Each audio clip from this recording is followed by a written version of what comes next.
Monday night, live from Studio 6B, 8 p.m. on the East Coast. Brand new week. Glad you're in. Look who's here. Kevin Downey Jr. in the house tonight. Rick Delgado's got the night off. David Zier's in Las Vegas this week. Slick Rick will be here in a little bit. Mr. Downey Jr., how are you? Good, man. Thanks for having me back. How you doing? It's good to have you back. I mean, it hasn't been that long, but man, it's been a long time in the world of politics since you were last here. Yeah, I'm not sure who's the president anymore, you know? Yeah, I think we know.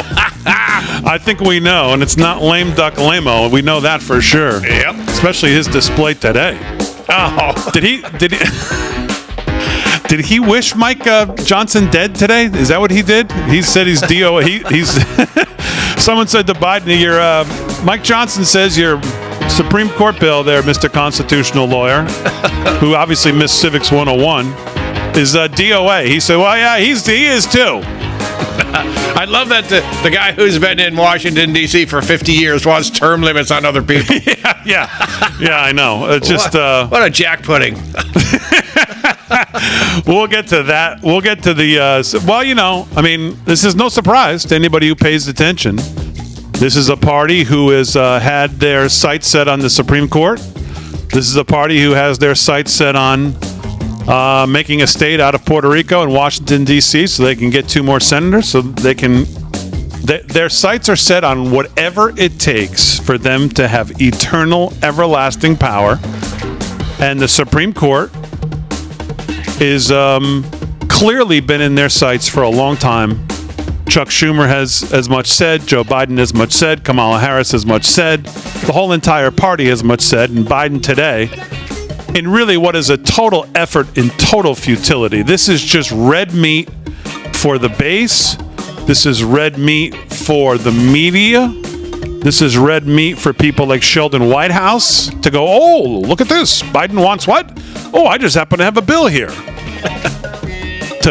So that's all this is, because anybody obviously knows, as Biden, who tells us all the time that he was a constitutional law professor at UPenn and taught it for however many years. He doesn't get the co-equal branches of government part, I guess. But he graduated at the top of every class he's ever had. Yes, everyone. Yes, he's everyone. So we'll get to that a little later in the show. Kevin's going to have some news as well. Slick's going to have some sports. Aaron and Fran holding it down as always. Glad you're in on a Monday. It's going to be a big week. We got rallies this week, Tuesday and Wednesday night with the vice president. So we'll be covering all of those here on Real America's Voice. So a busy week. I'm glad you're in. So, you know, I think the thing we have to do, at least we're going to do on this show, is continue to focus in on Kamala Harris like a laser beam, because this Kamala Harris has made no fancy speeches.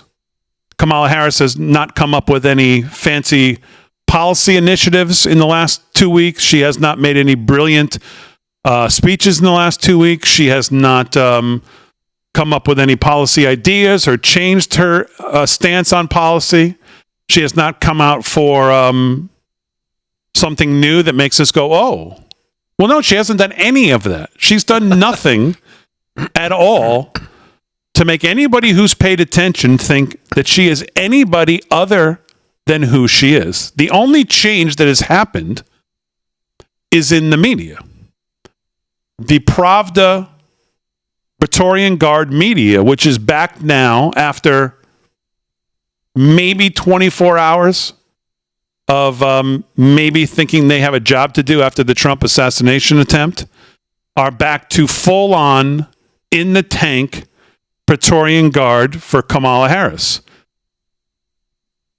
And I think we need to focus in on Kamala Harris. I got a bunch of stuff today of people who either have been around her, know her, have written about her. She released this, well, first of all, we haven't had a chance to talk, so I guess before I go into Kamala Harris, let me ask you, what did you think about were you watching the assassination attempt on that Saturday? No, I was leaving a dive bar in the Poconos, excuse me, and a friend called, said they shot Trump, and I don't know if he's okay, I don't know. And I was like, oh my God, this is bad. And then another call, And then, yes, he appears to be fine. But you know what? I've seen people get shot and run away and then fall down 25 minutes later. I know that happens. I shouldn't say I've seen it. I've heard of it happening. So I wasn't, I guess you would say, emotionally out of the woods until maybe later on when I think someone posted for him on Truth Social, I'm fine, I'm in the hospital, et cetera, et cetera. Right. Yeah. Well, we've talked quite a bit about it since that day here on the show. And it seems that people have forgotten to talk about it already. Yeah. And it's been kind of put into the past. But let me just say this, and I'd like to get your take on it. You know, I came on about a week or so afterwards, and I said, I don't want to be, jokingly, I said, I don't want to be in Delgado's camp here of being a conspiracy theorist, because I'm not usually like that. Mm-hmm. But if you are of the belief that something doesn't smell right with this whole thing, and this may be more than just pure incompetence on the day, mm-hmm. to this second at 8:06 on Monday, July 29th, there has been nothing that has gotten me off of that stance. It's only cemented the idea that this smells and stinks more than just pure incompetence. The more that comes out, yes, including today from, I think it was Chuck Grassley, new video out today, new text messages out today. It's done nothing but cement my view that just this does not seem kosher. They can't be this bad at their job. Exactly. I've been fired from jobs for doing things not as bad as getting a president shot in the face. No one's been fired. The FBI is looking into this, which is hilarious because the FBI is trying to put him in prison. So I don't trust that angle either. This investigation reminds me of when the FBI was looking into the trans shooter in Nashville. Remember how that got real quiet? If this had been some knucklehead, some angry MAGA guy, we know everything about this person. We'd know his 2 seconds. Oh, yeah. We'd know his credit score and his sperm count. We would know everything. We know nothing about this smelly, pimply-faced incel who tried to take out our president. And that, to me, that's a stink badger in the perfume aisle, as I like to say. Yeah. And not only do we not know, but all we do know is that we're supposed to believe that he just pulled this off. 20-year-old with no experience, couldn't make the rifle club, mm-hmm. just was waltzing around there. Now we find out that people had eyes on him. Now we see these text messages. Now we know there's no communication. Oh, by the way, there's no audio tapes, according to the now resigned, not fired, resigned former Secret Service chief. And now we see these text messages, and we see. Did you see the sit down that some news organization did with the local Butler police there? Yeah. We had no comms with the Secret Service that day. By the time we had comms, it was too late. The fact that Trump took the stage with everything we know, mm-hmm. the fact that he was allowed to take the stage, there is no other explanation right now other than they wanted something bad. Somebody wanted something bad to happen. I agree 1,000%. You can't be this horrible. It's not possible to be this bad. I want to know who paid for the drone. Where'd the 20-year-old get money for a drone? Why did he have explosives? Who paid for those? Who? And he just knows how to do that? Yeah, and then did you notice, we can't get into the guy's phone. We got in, there's nothing there. Okay, so and here's another thing. This was skipped over. His parents called the cops when they couldn't find him for about an hour. No one calls the police when their 20-year-old son disappears for 60 minutes. They knew. They had to have some sort of hunch that something was going on because there's no way. What's the longest? I mean, I would have to disappear for 2 days before my mom called the cops. Easily. If as I say, I'm running out and I don't come back for an hour, I go, call the cops. KDJ's not here. No, they knew this kid had a problem. They knew something was up. Yeah. They've been very tight-lipped. I went for a run one time with a friend of mine who wanted to go running, and I had never really done any running. And I think it was about 4 hours later I got home, and my parents, I think, were on the line with the cops as I walked in. Right. So 4 hours. So about maybe 2.5, 3 hours, something like that. I don't remember. But he went for a run in the woods with some friend. He said he never came out. See, that one you can understand. Yeah, that was one of the old stories me and OTJ will never forget. But anyways, but no, you're right. I mean, the parents obviously knew something was up. And I don't know. It just stinks. The whole thing still stinks. And the fact that people are not talking about it. And while we're on it, I was going to get to this later, but we'll just talk about it. Mike Johnson's committee today is made up of, well, who? Yeah, exactly. Who's on the committee? Where's Liz Cheney? That was the only, and it's Kinzinger were the only two names missing from that lame-o lineup. They got Shaggy, they got Velma, they got them all. They got the whole Scooby crew cracking this caper. I mean, what kind of personnel is this of the people we know who could get in there and know what the hell's going on? Mm-hmm. Who are these people? I mean, they all might be fine people, but I mean, how does he come to this lineup? How's this the crack staff that's going to do this?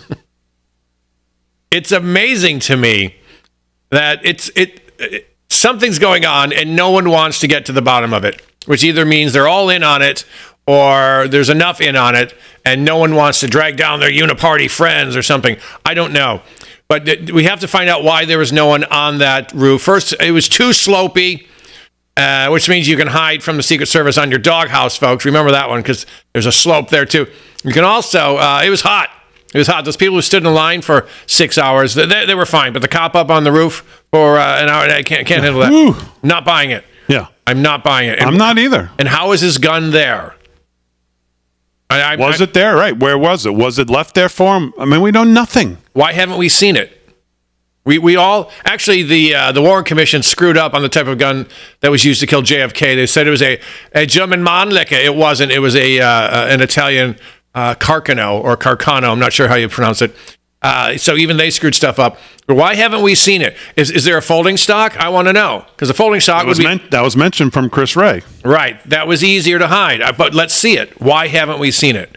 No pictures, really. I mean, a blurry one of the dead guy's face, but we've seen nothing. And I didn't see much of a slope on that. I think Cheadle had to know. People have been there. Benny Johnson was there, walked on it. Yeah. Come on. Cheadle knows more than she's saying. And for sure. I'm glad she's out, but they all know more than they're saying. Yes, they all know. And Dan Bongino's been saying to him, he used to work there for the Secret Service, saying, you guys, you have to stand up. Don't do the easy thing, do the right thing. And he's got a lot of good information on this. So I check in on him, on his show, every morning. Bongino's out today with a couple things. We'll get to that. We'll get to a lot more. Just getting started on a Monday. Slick will be here to do sports in a little bit. Kevin Downey will do some news. Aaron and Fran holding it down. Glad you're in on a Monday live from Studio 6B.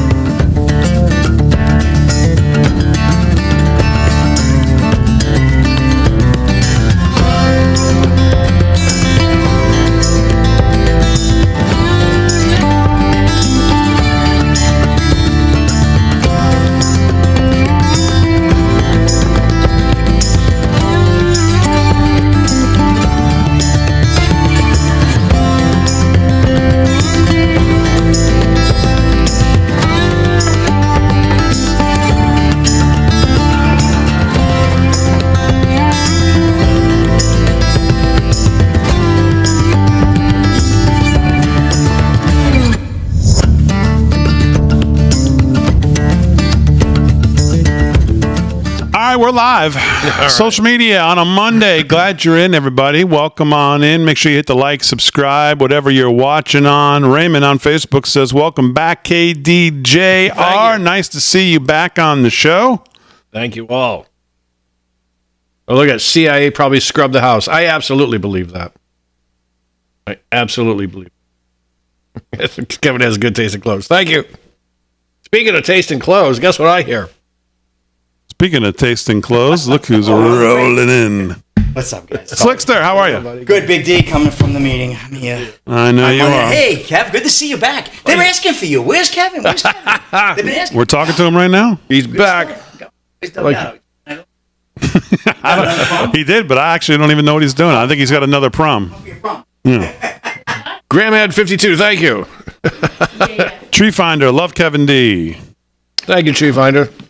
Damon, you say almost everything I think. Oh, thank you. Whoever that was, it went by too quick. I didn't see who it was, but as a thoughtless comment. Bill and Noran. Hello, Bill and Noran. Love you both. Thank you. Where's Rick? Rick's here. Rick Delgado's off tonight. We don't know where he is. Thank God we don't know what happened. Maybe he got abducted. He got a UFO ride tonight or something. Yeah. Getting charged up for the week. Could be a prom tonight, Monday night proms. Farmer Brooke on X. What's going on? Mr. AZ Mikey on YouTube. Jerry Cook on Facebook. Hello, Jerry. I donated my Let's Go Brandon shirt to Goodwill. Melissa on Facebook says everybody loves Kevin. Oh, that's nice. Robert Chinchilla, Damon, you need a hat rack. Yes, I do. Raymond, he'd be rich. Yeah. Delgado's at Area 51 tonight. Yes, it could be. Been there his whole life.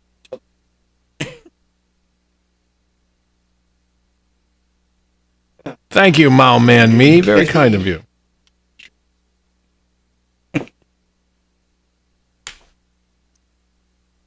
Mary Johnson on Twitter says we do love Kevin. Oh, that's nice. Maybe Kevin can do a what even is that? That's right. They were supposed to get a what even is that tonight, too, because we pushed it off from Friday. Yeah. Yeah, Delgado, I'll tell you. Did we hear from him? Did you hear from him? No? He just told me on Friday, he said, I'm not going to be here Monday. I said, okay. All right. He probably told you 3 months ago, No, he doesn't. He didn't tell me 3 months ago. Okay, well, that's what he always says. I'm not saying it's true. I'm just...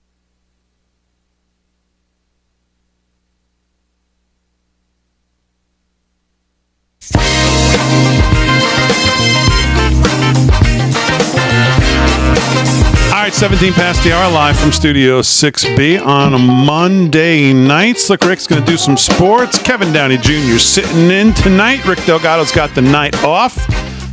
So we were talking, obviously, because Kevin hasn't been here, we were talking about the Trump assassination, his thoughts on it, and a little bit what's happened since then, and talking about Mike Johnson today announcing this bipartisan house. Why is it when the Republicans have to do bipartisan, it actually is bipartisan, and then when the Democrats do these, like the Salem witch trial, bogus January 6th deal, there's no bipartisan in it. They're on the attack with brass knuckles all the time. We do it. We have some bunch of soft cupcakes here that are going to be on the bipartisan House task force to do absolutely nothing. Mm-hmm. Today, I'm announcing the 7 Republicans who will serve on the bipartisan 7 Republicans on the bipartisan House task force to investigate the attempted assassination. We have the utmost confidence in this group of steady, high-qualified, and capable members of Congress.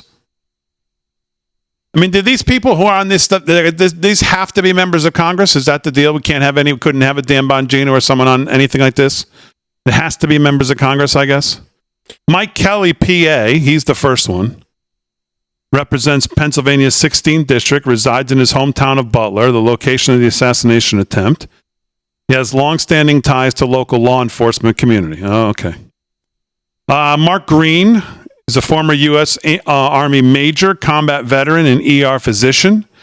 He's the chairman of the Homeland Security Committee. Okay. Representative Dave Joyce served as an attorney and county prosecutor for 25 years and is the former chairman of the Appropriations Subcommittee on Homeland Security. Well, all these fancy titles of whatever they've chaired before, I mean, okay, that's fine, but I mean, how does that distinguish them from somebody else that could have been on this? Representative Laura Lee, the former U.S. attorney, former judge for the Florida's 13th Judicial Circuit, and former Florida Secretary of State. She serves on the Homeland Security and Judiciary Committees. Okay.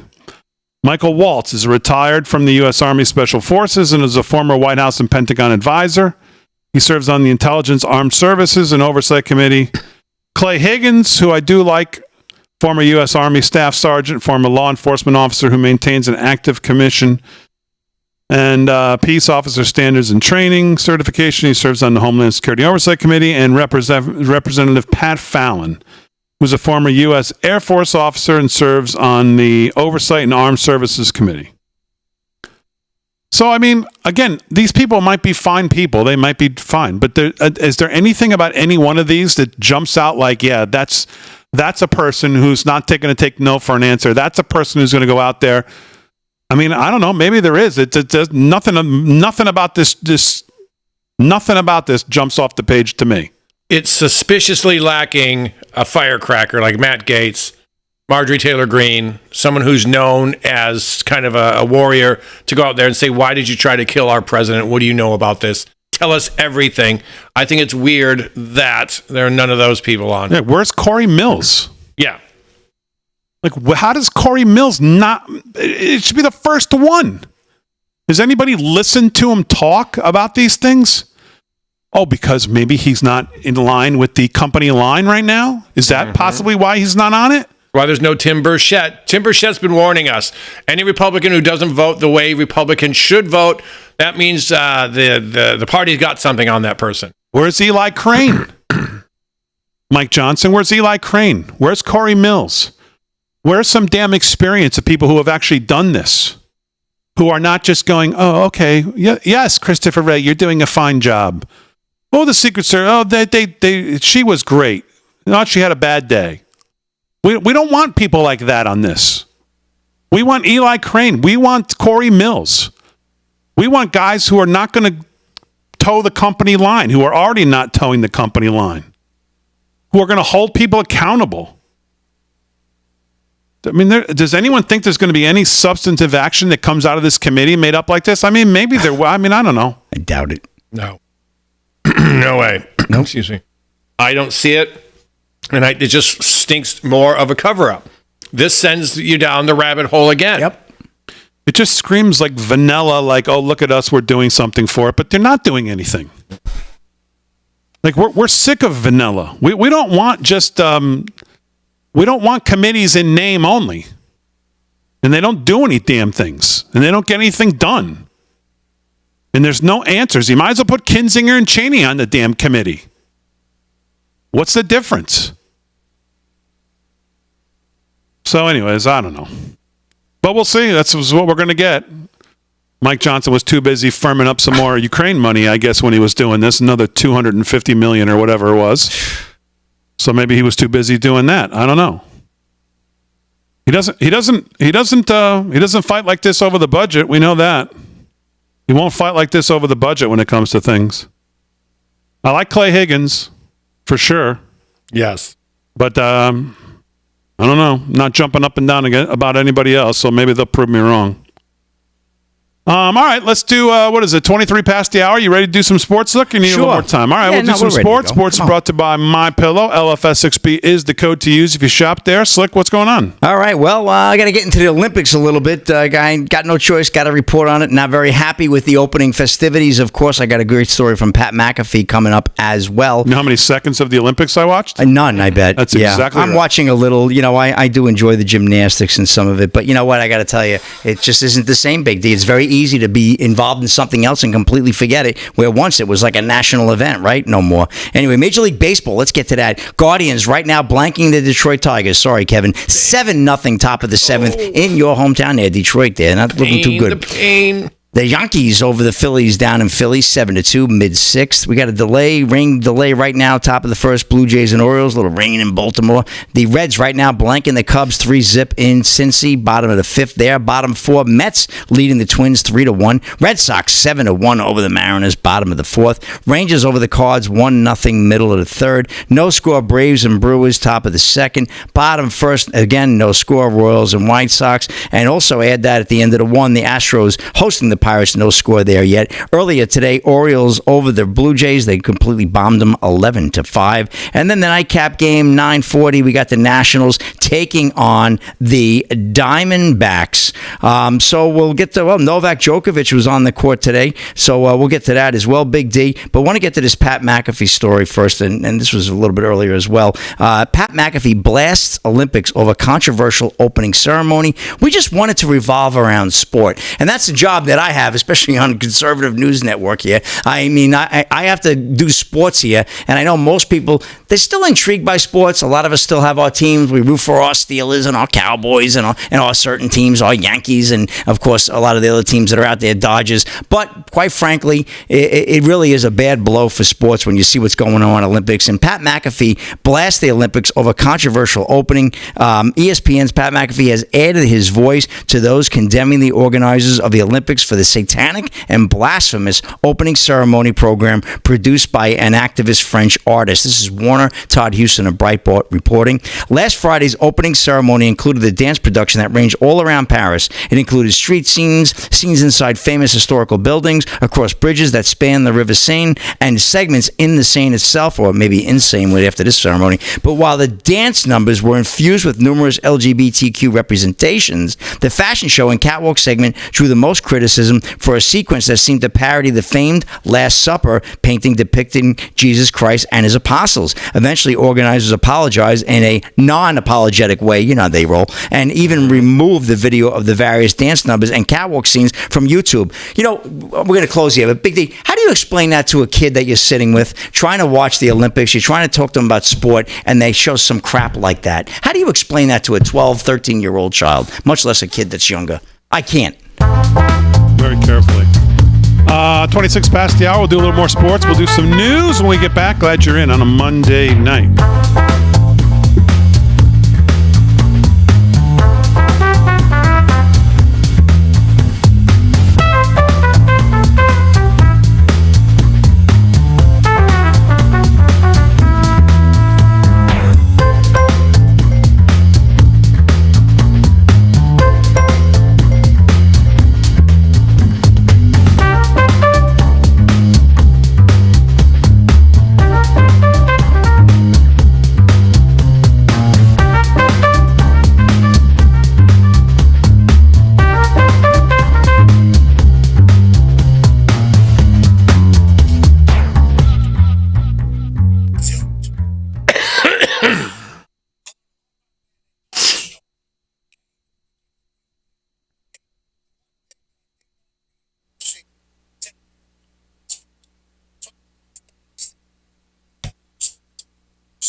True.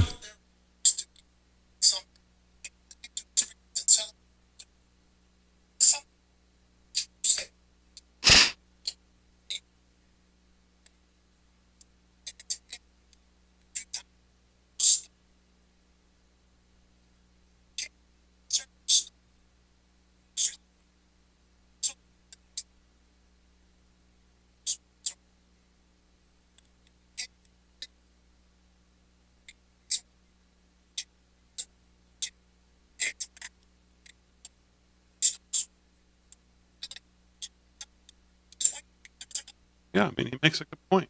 Mm-hmm. Yeah. That was a good story. Yeah, he makes a good point. All right. What's going on in the chat, everybody? Come on. Sorry, I was listening to a clip there. Well, MAGA in Minnesota. That's Chad. I am in Facebook. Facebook. Okay, good. I mean, I'm checking out Getter, and I'm going to go jump over to the YouTube. Say hello to my friends in the YouTube. Thank you, Charles Parker. Charlie Parker, the great jazz artist, right? Could that be? No, it can't be. He's not around no more. Hi, Sue, on YouTube.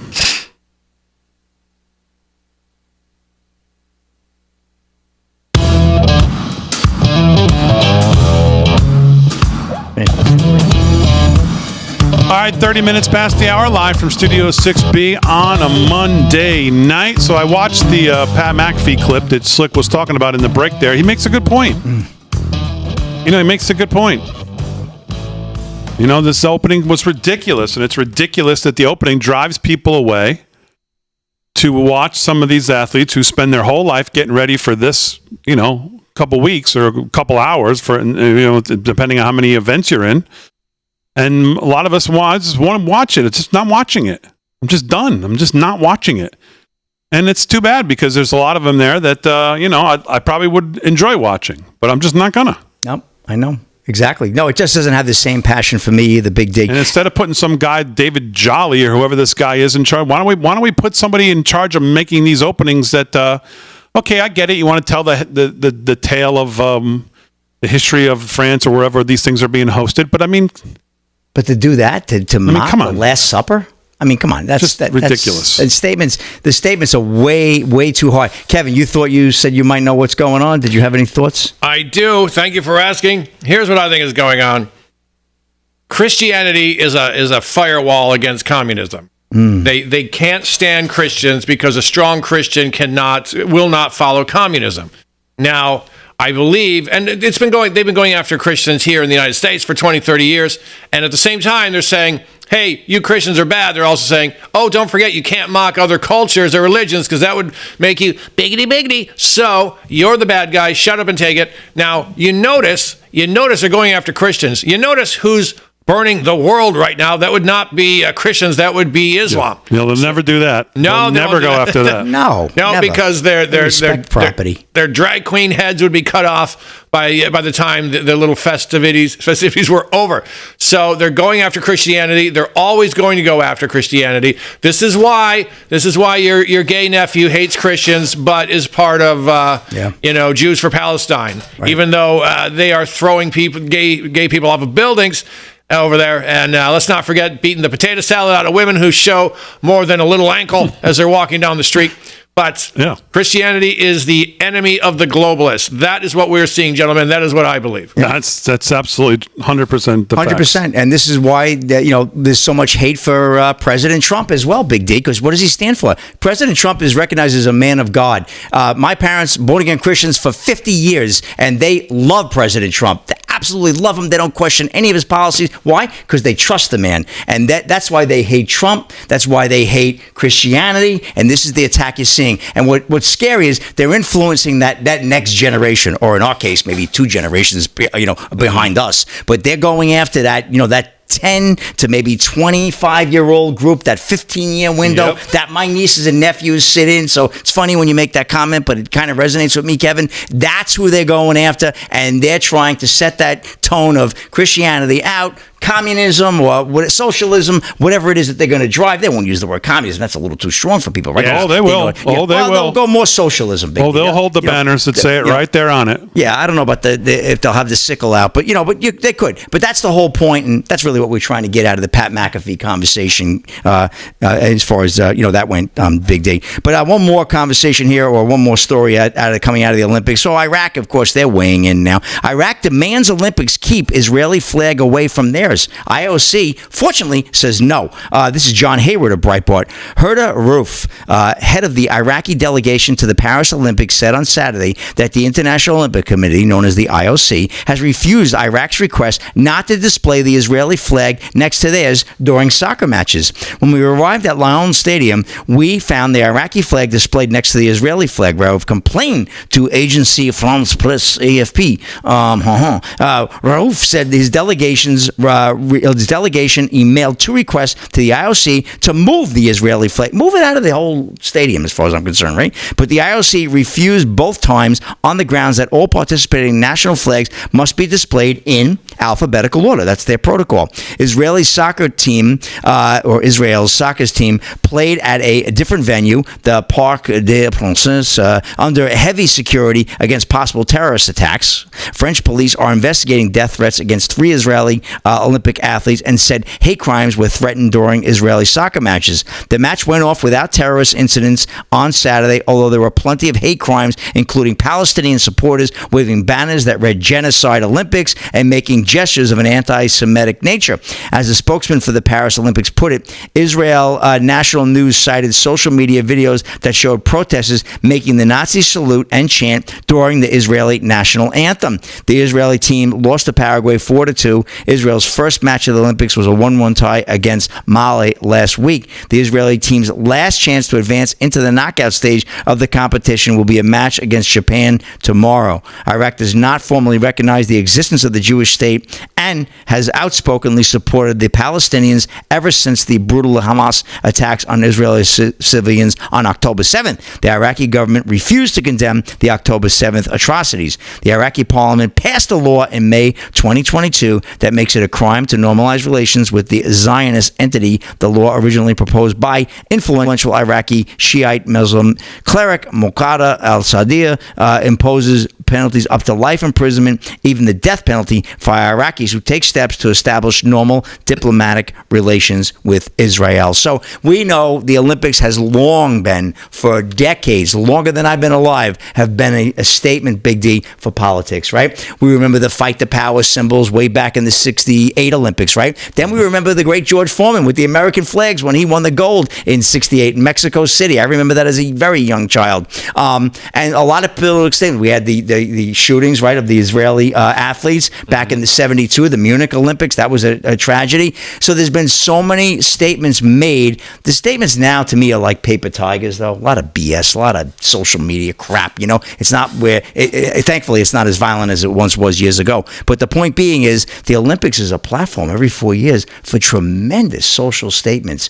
And really, like McAfee says, just make it about sport. We want to watch these kids. They broke their shoes their whole life. You look at these young ladies, this gymnastics team, which I, for one, am very proud of. I love those girls, and they mind their P's and Q's, it seems to be to me. And I really enjoy watching them. And these athletes, these boxers, these gymnasts, their whole life, they don't want this politics crap. Some of them will align with it, but most of them don't. So it's just, it's very unnerving for me as a sports enthusiast. And I believe a lot of folks are. Some of them are in the closet, but they all still have that soft spot for sports. But the Olympics is just, unfortunately, that platform for politics that you don't want to hear, he doesn't want to hear, and I don't want to hear, and that's exactly why you're like radio zero on that for what you're seeing. So anyway, I'll get off my my reverend. No, you're right. That's good, Slick. Very good. I'm pissed off about the whole way things have gone. It was okay, the statements they made politically years ago, because they made them and they were done. Now it's just this long, drone on thing that goes on every damn event. So anyway, I rest my case. Did you see the guy who wouldn't shake hands with the Israeli? I want to say, was it jiu-jitsu? Yeah. And then he just got pounded. Yeah. Poetic justice. It was great. Yes. You know what? Can I throw something else in, gentlemen? That's a rap in sports. This whole drag queen thing. Now, you guys are familiar with this, and I hope you guys are at home too. And if you're not, please look this up. It's the 45 goals of communism to take over the United States without firing a shot. And they were entered into Congress in 1963. Let me read number 24. Eliminate all laws governing obscenity by calling them censorship. Number 25. Break down cultural standards of morality by promoting pornography and obscenity in books, magazines, motion pictures, radio, and TV. And number 26. Present homosexuality, degeneracy, that's the one, and promiscuity as normal, natural, healthy. That's why we're seeing an influx of drag queens. That's why we're seeing the liberal wine box mommies to push their kids' strollers to the front of the stage to have some needy man shake his shaven bahookie in their child's face. That's a good way to That's what this is, right? That's what this is, folks. Yeah. Yeah, no, you're both right. You're absolutely right. That's why we're seeing what we're seeing. It's enough, but you know what, Big D? It's not going to be enough. That's the damn problem. We got to get a president in there that's going to restore some sense of sanity to this damn country. Please. And check this out, gentlemen. We're talking about going after Christianity. Goal number 7, infiltrate the churches, replace revealed religion with social religion, discredit the Bible, emphasize the need for intellectual maturity, which does not need a religious crutch. So that's them doing away with Christianity. And number 28, eliminate prayer or any phase of religious expression in the schools on the ground that it violates the principle of separation of church and state, which is not actually in the Constitution, I don't think. Nope. Thank you. I didn't think so. But good news. 3 states, I want to say Texas, Oklahoma, and maybe Arkansas putting the 10, what do you call it, the 10 commandments back on the wall. Instead of going in and looking at a transgender flag or a picture of Mao, the kids will see the 10 commandments once again. Good. Is shaven bahookie an official term? That's a beauty. I like that one. I just came up with that on the fly. Okay. Wow, man, oh man, that's right out of the Mankini book. I was just curious on that one. So, all right, sports was brought to you by Mike Lindell, MyPillow. LFS6B is the code to use if you shop there. Let's do. You got some other news you want to do, Kevin Downey Jr.? Oh, I got a lot. All right, let's do it. Kevin Downey Jr. is here. Of course, he's the host of the Kevin Downey Jr. Show. Weekdays, 103.9 WLI News, Long Island, New York. What's going on? Yes, thank you. Oh, you can also read my codswallop at pjmedia.com. Click on authors, click on my face. I've got one up now called Don't Tug on Superman's Cape, How Trump is Clown Slapping the Deep State. That's my latest one. You might want to check that out. So we're talking earlier about the rewriting of Kamala Harris. Not only are they rewriting her, here's what I think, gentlemen. Here's what I think is going to happen. They got rid of Biden because they couldn't realistically cheat him into a second term. He was gone. He was just nothing there. No one would believe it if they cheated. So they had to get rid of him. They're going with Kamala. Her polls are actually lower than lower than Biden's. They're going to pretend her polls are high, and then they're going to say, look, she pulled it out at the end. Look at that. That's what I believe this is about. Speaking of which, this comes from Newsweek, who says, horrible news for Trump. Horrible news. A new poll, I shall read this in my broadcaster's voice. A new poll has shown that former President Donald Trump is once again way behind Vice President Kamala Harris in terms of support from black voters. And to back this up, they have a survey from Angus Reid Institute. Have you boys ever heard of Angus Reid Institute? Let me think about that. No. Okay, so Angus Reid Institute, I had to look it up. This is from Canada. So they're doing polls. They're picking the polls they want. Trump is beating Kamala. They don't believe the polls. No. But at the same time, don't think that you can't take your foot off the gas. We got to go vote. You're going to see a lot coming out. And right now, Real Clear Politics has Trump beating her in the 5 traditional swing states by, I think, Wisconsin's 0.7. That's the lowest. But I think one of the other ones, maybe North Carolina or something, he's up by 5 or 6. So don't believe the polls. She's a nightmare. She's the furthest left. She's a communist, furthest left senator ever. And Joe Biden was just the opening act. She is the headliner. She's going to take this home and make us Venezuela if we don't do something. Yep. Yeah, absolutely right. On many fronts. And we cannot take it for granted. We knew she's going to get a bump, but we cannot take it for granted that all of a sudden she's just going to wane into existence, even though she's the same person that she's always been. And that's what we'll talk about when we get back. More from Kevin Downey Jr. Live from Studio 6B on a Monday.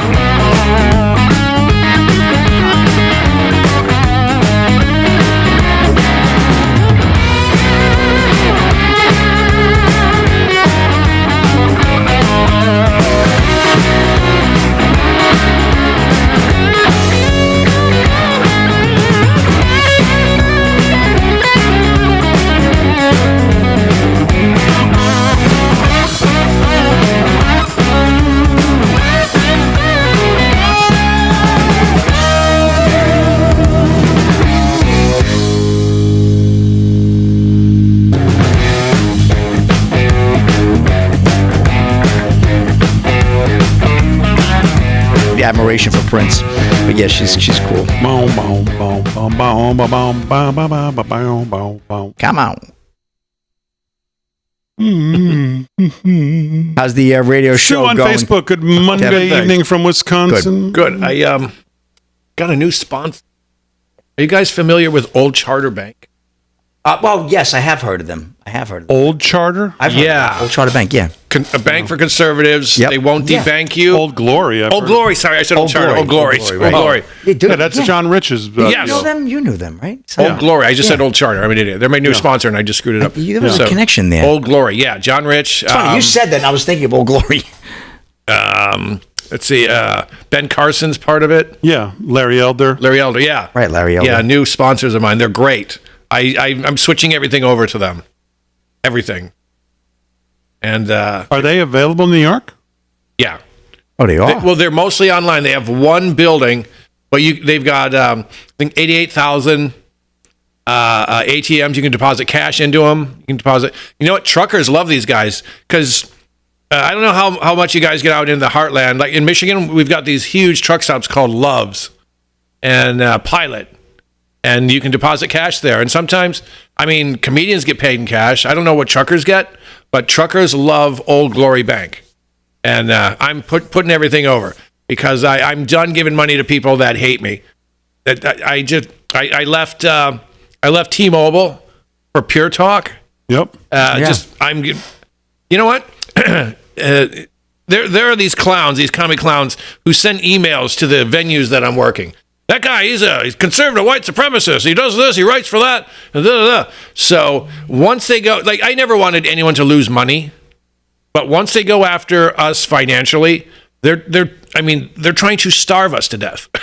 So I'm getting away from all of these commies. Go with AMAC yet, or you're not there? AMAC, no, I should do that. Yeah, AARP sent me a big envelope, Big D, because I'm hitting a big number this year. I got that envelope, and I said, I got to join. What AMAC. number? What number are you AMAC. hitting this year? Slick, Listen, 50? I was just in a room and with 40? 50 people. They thought I was 49, but no. Because these people on the show, they know how old I am because of the way I talk. I got a mouth that talks like I was around in the 70s, and I was around in the 70s, baby. I'm going to be the big one this year. So it was good, though. And I got the ARP envelope. I says, I throw this crap right in the garbage. Let me get with AMAC. ARP gives you all this free stuff, but AMAC is nothing. It's pennies for a year. Isn't ARP left-leaning now? Oh, a little. Left-leaning. Now, always They're have. down the Have hill. they really? They're down.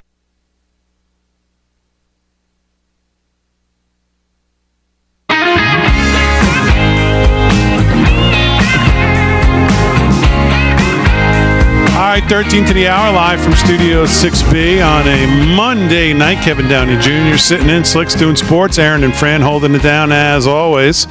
Talking about Kamala Harris. She's. It really is, to see the media in full-fledged mode here is really stunning. Not stunning, not surprising, obviously, but it still makes me chuckle just because to the degree they once again become the Praetorian Guard for her here and have turned up the, oh no, she's nothing of what you remember her. But and when you stop and you say, well, what has she done? When did she change? Has she come up with some new policy ideas that she supports? She comes out with this ad, her first ad, and she's talking about freedom, which is just laughable. Of course, the freedom she's talking about is not the freedom that we think of when we think about freedom. It's the most absurd political claim ever for coming from her and her party. What kind of freedom is she talking about? The only freedom they want is the freedom to expand their power into everlasting power. She says we choose freedom. But she doesn't say what freedom she's, freedom from freedom for us, choose what we want for our bodies, freedom to not get, gun violence, all this freedom to get ahead, she says. As if we need her for the freedom to get ahead. No. That is part of the DNA of most people who grow up and are born in this country. You and your party consistently stand in the way of that freedom. You stand in the way not only of freedom, but of upward mobility and the things that allow people to get ahead. So this whole first thing of hers is we choose freedom. The only thing standing in the way of most people getting ahead is local and the federal Leviathan government, which she loves, and Joe Biden's been a part of for 60 years. So what is she talking about freedom? She couldn't point to a single example in which she fought for freedom, the kind of freedom that you think about and you talk about, less taxes, less regulation, less burden, more individual liberty, individual freedom, focus on the individual, sovereign money, low taxes. That's what allows small business and people to get ahead. Capitalism. She hates capitalism. She despises it. She despises upward mobility. She despises individual liberty. Look at their party. So her whole first choice of we choose freedom is laughable, and the media runs with it. So the remake on her is just absurd. She's the same most liberal, dangerous senator as she has been labeled such. Now, of course, you can't find it anymore. They've all taken it down. And she would be worse than Joe Biden. Do you remember? Do you remember when people picked when before Biden we knew was out, when he first picked her and they first got into office? Do you remember the way the media used to talk about, well, I think she's probably his weakest. I think she's the one mistake he may have made, but let's face it, he's not going to get rid of her. You know, this was back 3 years ago. Yeah. I remember. He's not going to get rid of her, but she's definitely the weakest link here. Yeah. She can't communicate. I mean, they used to go on and on and on these Sunday talk shows about how she's been a total failure as a vice president. Ah. There's not one thing you can point to that's memorable about anything she's done. Zero. So just laughable. So, all right, let's do some more news with Kevin Downey Jr. sitting in for Rick Delgado, who's got the night off. What else is going on? You know, I'm going to make fun of some gun nuts here. I love to make fun of the gun nuts. These are three gun nuts, young teens, youth group perhaps, from Seattle who were busted. They all had handguns modified to be fully automatic. That's a machine gun. To those of you who just semi-auto, we'll assume everyone knows, fully automatic is a machine gun. And they were at a Seattle parade. So we're looking at a potential mass casualty event. Three sweet hooligans with machine guns at a Chinatown event. They get busted. Now, keep in mind, I'll run through the felonies that I can find. The cops get them. They bring them in, and they let one go. They let one of them go. Now, this is Seattle. This is the left. This is one of the West Coast big blue toilet cities. And they say, we hate gun violence. Not that there is any such thing as gun violence. It's just violent people. They let one go. Now, I'm telling you, as sure as the sun will rise, gentlemen, the left wants gun violence. They want the stats to climb. That way they can say, look at all these gun deaths. We've got to take away guns from, you, the people. We got to take yours. Because we can't, well, it's not that they can't stop these people. They don't want to stop these people. Just like state's attorney in Chicago, Cook County, Kim Fox. She's no longer prosecuting any young black man pulled over who's found with an illegal gun. Now, Chicago is a festival of lead every weekend. Go to heyjackass.com if you want a really good insight. And they make it funny, too, which is weird to make shootings funny. But I'm telling you, they want these gun deaths because they want the body count to go up. I think it was 1996. Australia had a particularly bad mass shooting. 36 people died. And that's when the Australians all said, well, we got to get rid of our guns. And now look, what do we have during COVID? Shut up, go to your room. Oh, hey, little girl, without a mask, we're going to choke you out. And not that I'm saying you should shoot cops if they try to arrest you. Please don't take it that way. That's obviously not what I meant. But once we are disarmed, that's when our heartache begins, as Elvis would say. And this is what the left is doing. They're letting people out. Now, first of all, they're kids. You can't have a handgun. That's one felony. Number two, modified to be fully automatic. Can't have that. That's two. Number three, carrying it concealed. You can't do that. And two of them were stolen. All right, so I'm counting 4 felonies there.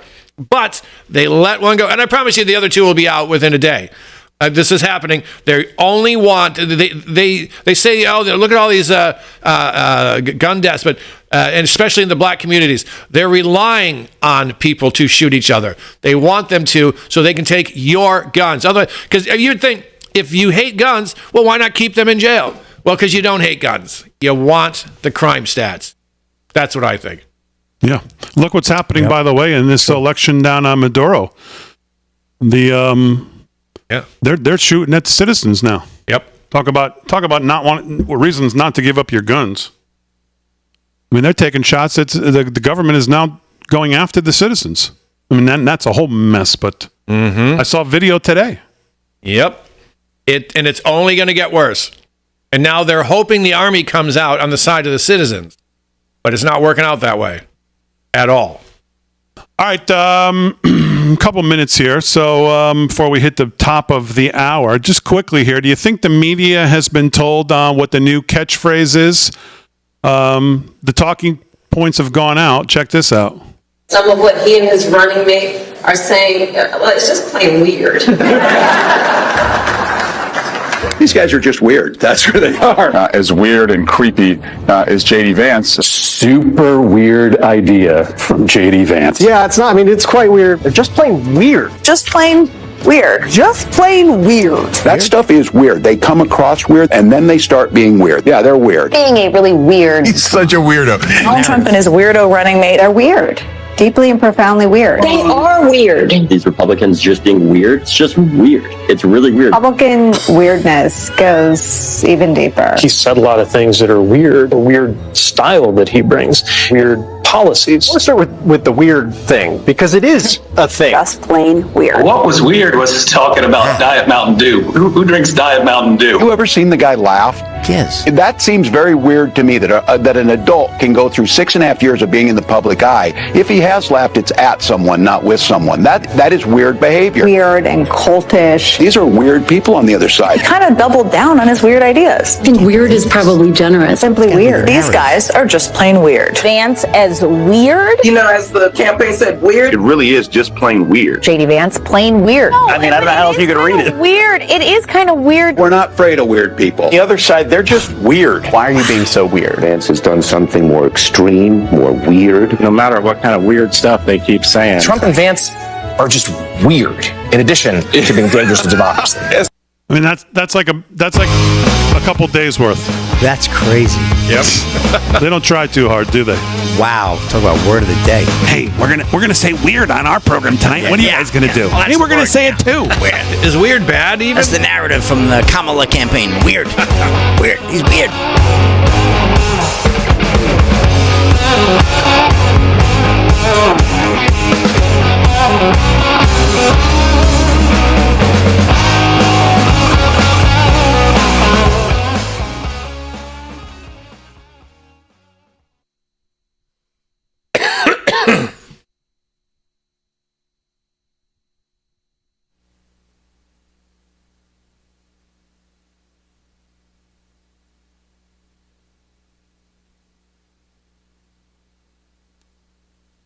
Republicans use the national spotlight in their RNC to showcase diversity and a big tent tolerance. Dems will use it to paint Republicans as deranged weirdos for 4 nights. Guess which one will prove to be a more effective strategy? Hint, not the Republican one. We'll see. Gotta get this YouTube audience going here. Jesus, come on, guys. Any friends? Come on. How many likes on YouTube? 235. How many people watching? 664. Ooh. Oh.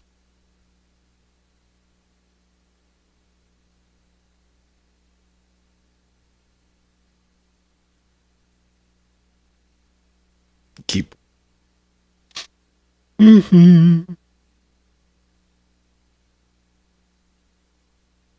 Oh, Beth wrote is like Pee Wee Herman's scream at the word of the day. It's not for sale, Francis.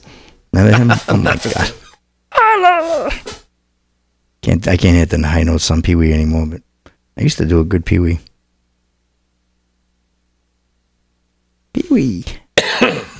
The late Pee Wee. Paul Rubens, right? Mm-hmm.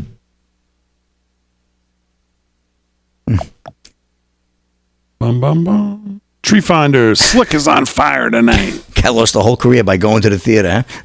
Too bad. I'm out. Football season, big deal. Cowboys lost one of their starting linebackers yesterday. Blew his You think ACL. CeeDee Lamb's worth $164 million or whatever they're banting around? Listen, he was a top 3 receiver, and he's got the numbers to prove it. I mean, Jefferson got ridiculous money, and Minnesota has no quarterback, right? And they give all this money to the receiver. Well, they got J.J. McCarthy, right? Stop. So, and besides, he's playing a rookie contract for 5 years, so he's not going to start barking for money till year 4. So the point being is they're playing with a lot of house money in Purple World, right? Minnesota. So they go out and they give Jefferson, who's he might be the best player in the league. I mean, if you look at your fantasy football, he's number 1, right? Jefferson, and they gave him ridiculous money, and Cowboys have to be in that market. So do I think CeeDee Lamb's worth it? I don't think any of these guys.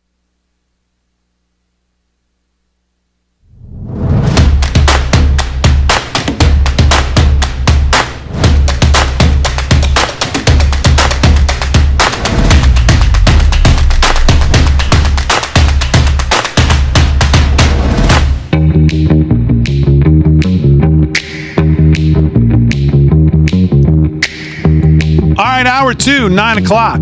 Real America's Voice, live from Studio 6B. Glad you're in. Slick's doing sports. Kevin Downey Jr. is doing the news, sitting in tonight. Aaron and Fran holding it down as always. Harry on the Highway, I think, is back. I haven't seen him yet. He doesn't call, doesn't stop in, doesn't say hello, nothing. No. Right? Not even a pizza anymore. Nothing. No pizza, no nothing. No. Haven't heard from Harry on the Highway, so I hope he got home all right. We didn't upset him, did we? I don't know. No love from Harry. He don't love us anymore. No. Not anymore. So we were talking in hour 1 about this bipartisan Mike Johnson committee that he put together to look into the assassination attempt on President Trump. And what seems to me, but what do I know? Nothing. So, I mean, just seems to me doesn't mean anything. But it just seems to me to be kind of a vanilla kind of, hey, we're doing something, but don't expect any, we'll get back to you in 6 years with some results or something, one of those deals. Like normally what we get from most of these things, other than the January 6th, because, of course, that was made up of Democrats who knew their role, knew what the task was, understood the assignment, including the so-called Republicans who are on it, who also were there with brass knuckles looking to play ball on the field as they always do. While we are, we just want to make sure everybody's got the same pom-poms and that we jump up and down at the right time and we all, look like we're doing good work. So we said, where's Corey Mills? Where's Eli Crane? Where's some guys who actually have done this, know this, lived this life, know what they're talking about, not just going, whoa, Jesus, it's incompetence, I guess. That's just pure incompetence. And man, he was really lucky. We're not towing the company line of, no, there's nothing more sinister here. It's just a 20-year-old who was able to get within 140 yards, direct line sight on the most obvious place that you could put a 5-year-old in the field and go, okay, Johnny, now where's the most important things that we'd have to cover? And he'd go, well, probably that roof right there. But no, nothing here. Well, Corey Mills has come out today, and he's pledged to fund a parallel independent investigation into the attempted assassination of former President Trump, expressing disappointment at not being selected to sit on the task force to investigate the rally shooting. Speaker Mike Johnson and House Minority Leader Hakeem Jeffries earlier Monday announced the 13 members. The fact that any Republican in this lifetime right now in the political world we're living in could come to agreement with Hakeem Jeffries on anything says more about the Republican than it does about him. That's just my take on it. Speaker Johnson and House Minority Leader Hakeem Jeffries earlier Monday announced the 13 members of the bipartisan task force to investigate the assassination attempt in which a 20-year-old gunman left Trump injured, one rally dead, and 2 others severely injured. It's very unfortunate, but not surprising for anyone familiar with how D.C. works, said Corey Mills on not being selected. I'm not a politician. I'm not leadership, and I'm certainly not a yes man. Mills, an Army veteran who has founded defense contracting and private security companies, referenced an investigation into the matter that he conducted with Representative Eli Crane, a former Navy SEAL sniper. Oh, geez. No, we don't want him on there. And conservative media personality Benny Johnson. I wish the members of Speaker Johnson's task force well and think it's time for a parallel independent investigation with subject matter experts and the whistleblowers who already have come forward that myself and Representative Crane have spoken with, Mills said. I'll be speaking with other members, and although I won't have subpoena powers, I will personally fund whatever is required for additional staff to further investigation and expose the truth. In a post on social media platform X last week after visiting the rally site, Mills said the group conducted a site survey and held discussions with those at the rally as well as a whistleblower who we will protect. Crane also expressed his disappointment in not being named to the task force by reposting a message from Benny Johnson on X saying it was complete and total bull that Mills and Crane were not chosen for the panel.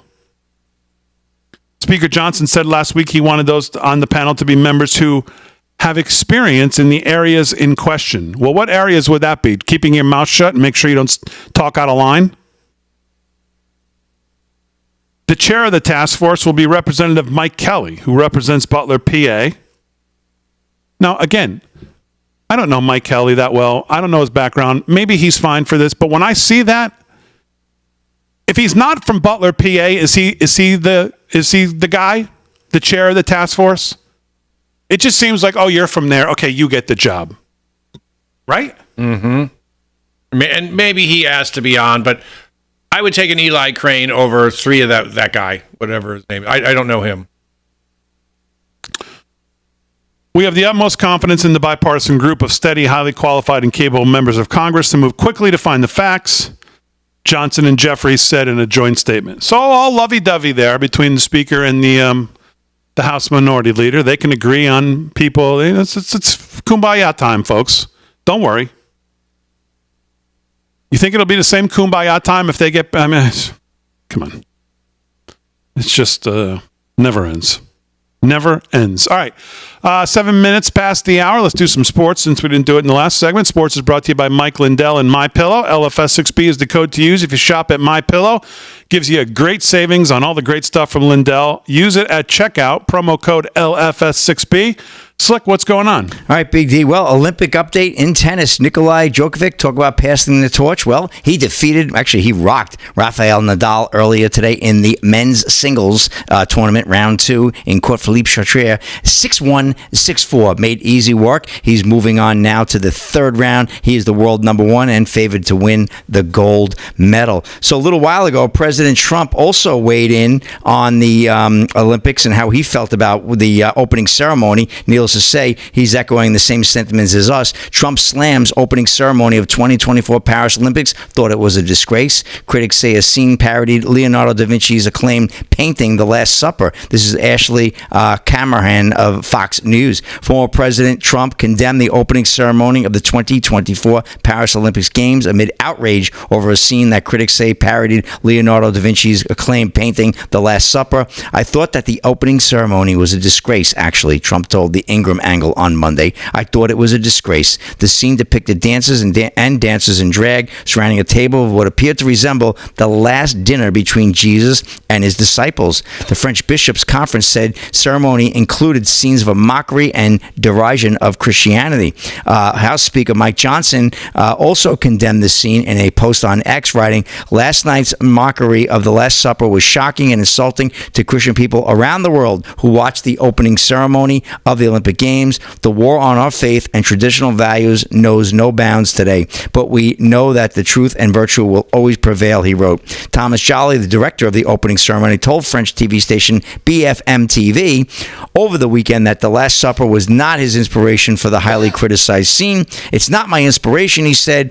"There is a Dionysus of who arrives on this table. He is there because he is the god of celebration in Greek mythology." So he's changing the narrative, of course, Big D. But we all all know what they were looking for. At least I do. He's backpedaling here, but obviously all the videos were pulled off the Olympic site and everything. They're not showing that. But Dr. Jill, the good doctor, came out and she was praising on Friday. And this was after we were on the show. She loved it. She thought it was fantastic. What a great statement. Yeah. So it shows you what the kind of crap that's running our country and what's going on. So I'm a little more fired up. I have to admit, this whole Kamala thing, Big D, or Kamala, if you will, has got me fired up. How in God's name can we look at this woman for 3.5 years as an absolute zero, and all of a sudden she's the second coming of Mother Teresa on the left? It's incredible. And I'm sitting here watching this crap, and if these people are going to believe that, we're in terrible trouble, this country. And President Trump is right. We're in deep trouble. We could lose our country forever here. So I'm fearful. So my mouth is now fully open, and I'm going to start barking. I'm tired of this crap. Okay. All right. Slick. Fine. That's good. Well, we want you to be fired up. So everybody needs to be fired up. Yeah. Because you're absolutely right. I mean, it's just this remake that they're trying to shove down our throat on her is just laughable.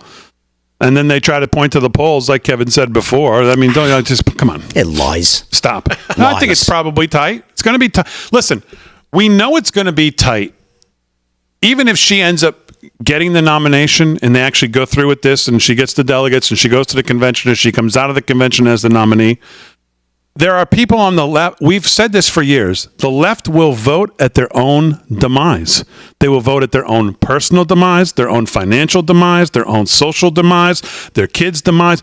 They will vote at their own demise because they don't know and they will not allow themselves to think about it just as an individual thinker on what's best for them. They toe the party line, they get in line, they round the wagons, they throw their arms around each other and say, let's go, whatever.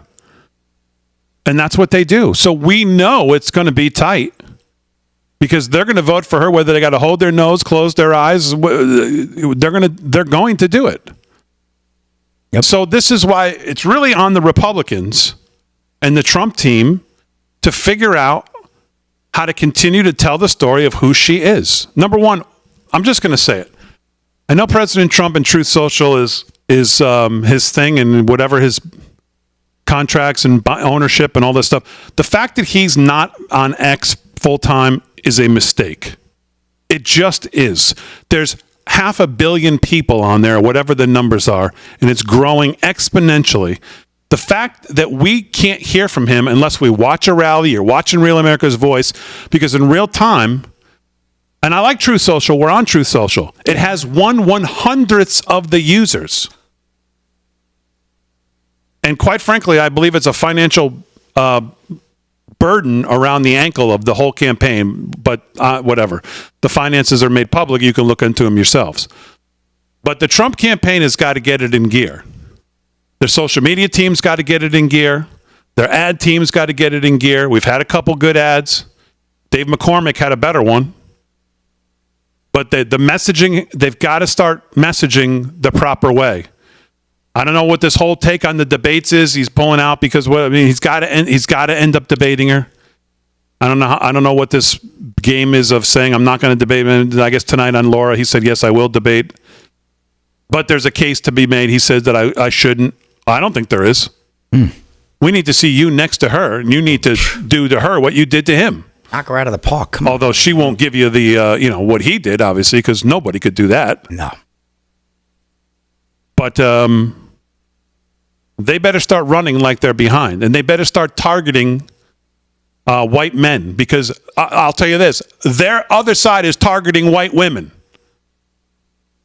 So the Republicans better get it in gear, because the bump is real. It may not last, but remember, they don't fall out of line on the other side. They don't have any Mike Pences that go, I don't think I'm going to support Trump. They don't have any Mitt Romneys who go, I'm not going to. They don't have that. They don't have people that go, well, no, I was a Nikki Haley. I'm not going to support Trump because he's bad tweets and dangerous. That's right. But, oh, no, I love the country and I support the Constitution. Oh, really? They don't meet in a Waffle House. Yeah, exactly. All right, more news with Kevin Downey Jr. Sports, all coming up.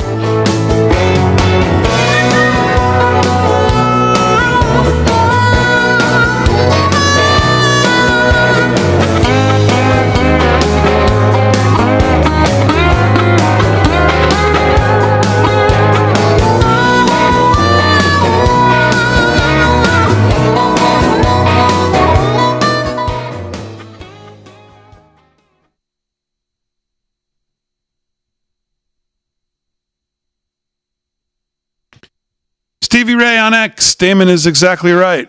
Pence is a traitor, Lorraine says on Facebook. No Waffle House in Michigan, John Q. Public says on YouTube. Really? That is true. I'm surprised, Michigan. Kevin, there's no Waffle Houses there? You know what? I'm from Michigan, and I love Waffle House. And to the best of my knowledge, I must agree there are no Waffle Houses there you go. in Michigan. Yeah, a waffling there. You can get them in Ohio. That's it. That's a Whitmer country. Hey, Damon, you have 3 reads tonight. Do you want to break them up? I have 3? Yep. 3? Hat trick. Man. You got a hat trick tonight, Big D. A hat trick? Where's my hat? Ooh, network is getting busy. They must be raking it in. Let's see here. What do I got? Where are they? Nope, that's not it. Here we go. Birch Gold, AMAC. AMAC, there you go, Kevin. Listen up now. Take down their email address now. AMAC, baby. All right, got it. Yeah, we could break them up, Fran. I'll do. What is this? This is 6. I'll do Birch and AMAC here, and then we'll do the other one in 7. All right.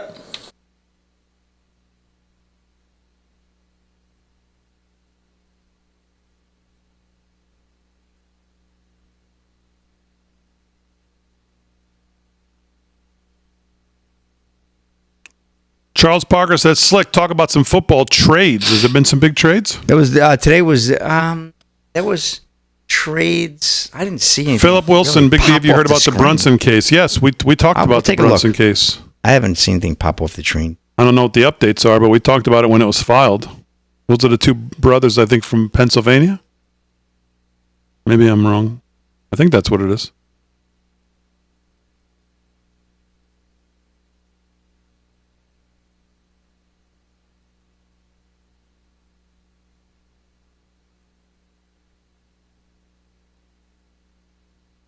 Big D directing on the fly.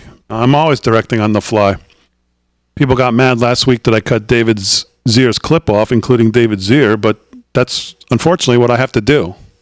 I have to look at the clock and direct and decide how much time we have when I have to get to everybody in the segment. I'm always directing on the fly. He must want me to talk about hypothetical trades. I don't see any big trades. A lot of rumors, but...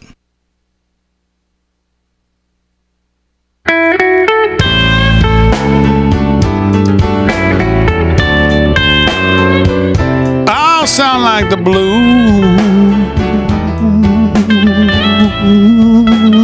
on a Monday night. Let me talk to you about our friends over at Birch Gold. In these crazy times, there is peace of mind and security. Security for our country, security for our leaders, and security for our families. But think about this. You are not financially secure if all your eggs are in one basket.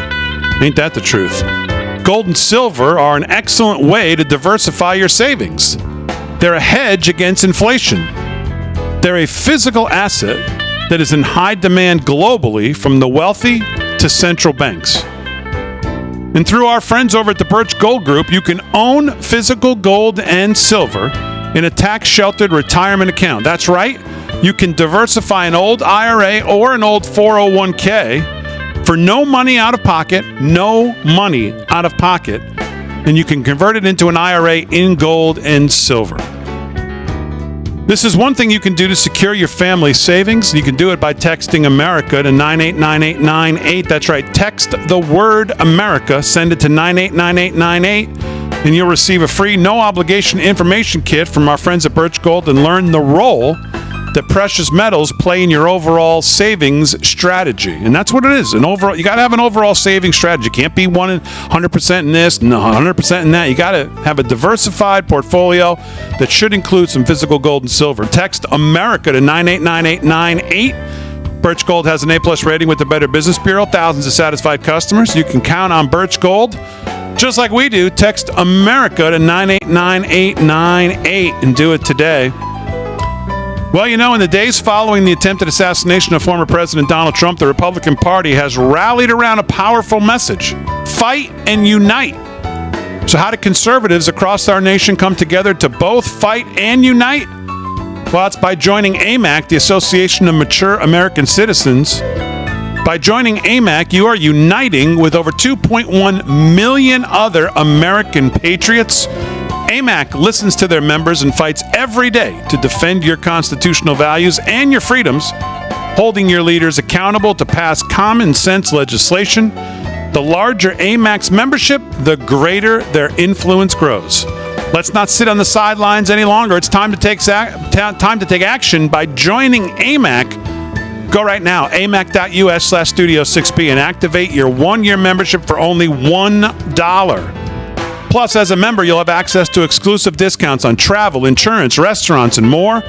Enjoy the award-winning AMAC magazine packed with valuable insights. Receive free guidance on Social Security, Medicare, and so much more. Join the movement.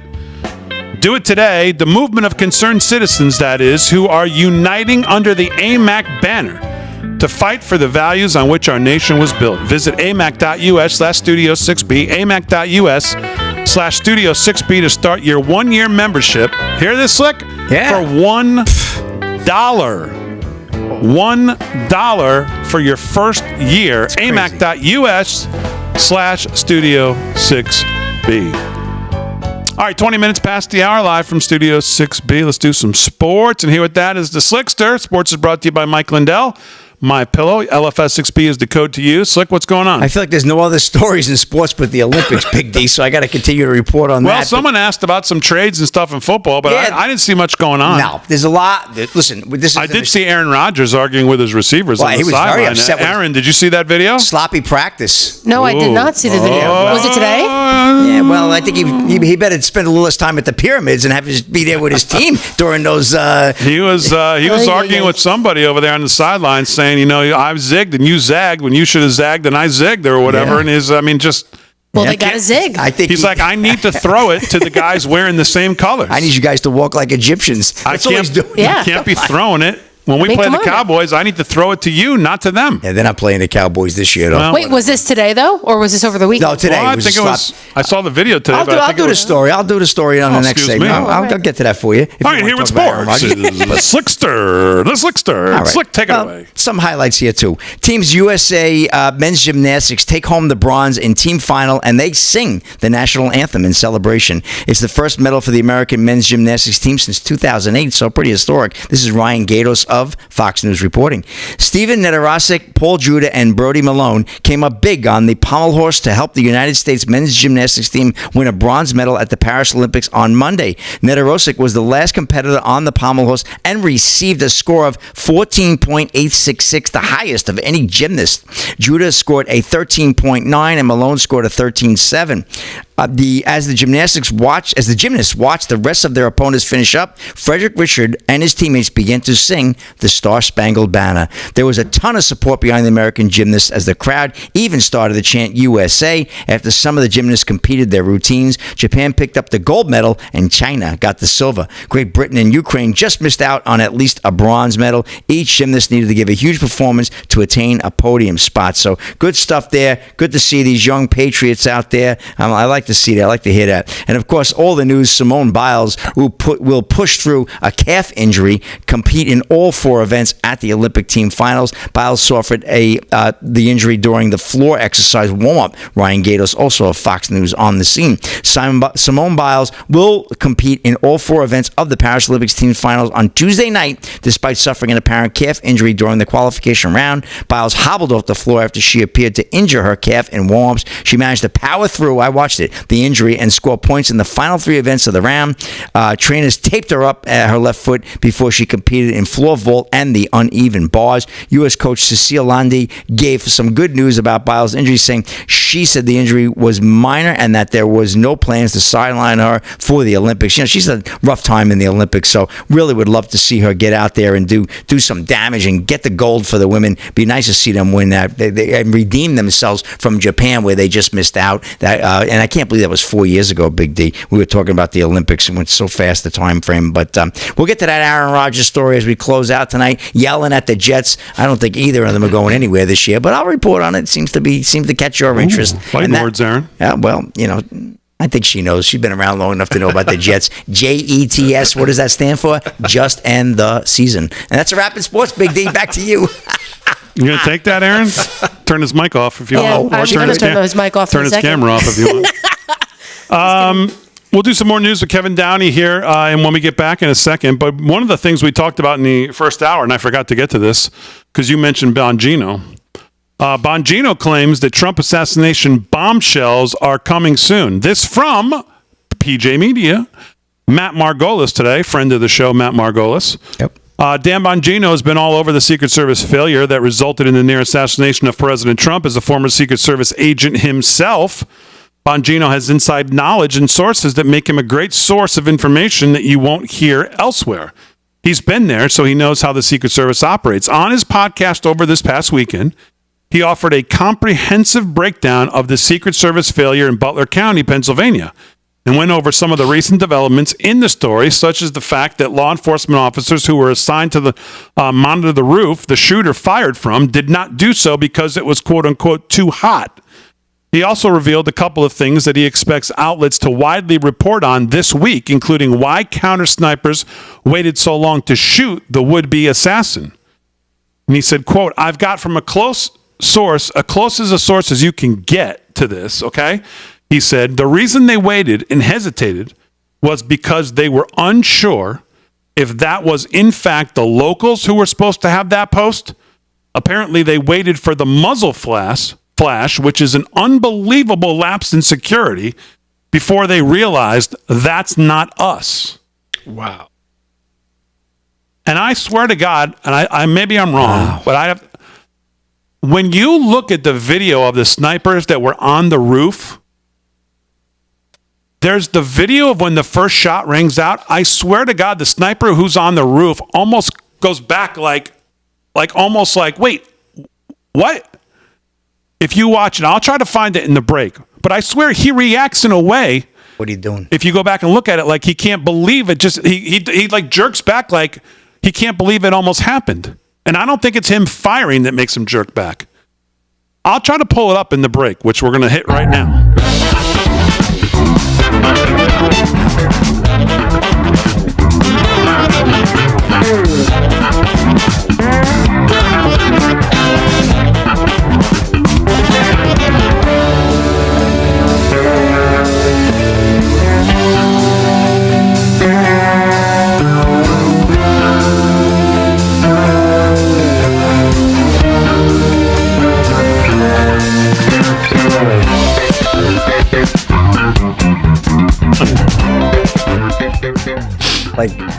Look at this.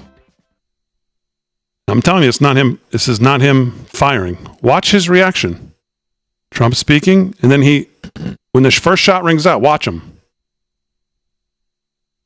Then he fires, or then he goes back to look at the scope. You see his head? Mm-hmm. He looks up like, wait, what the hell?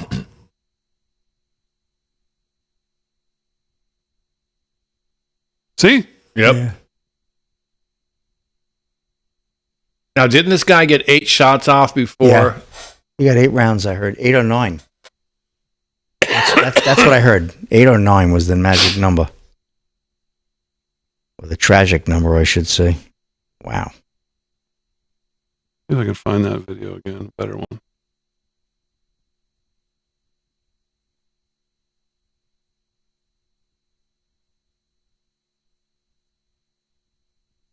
Facebook goes dark.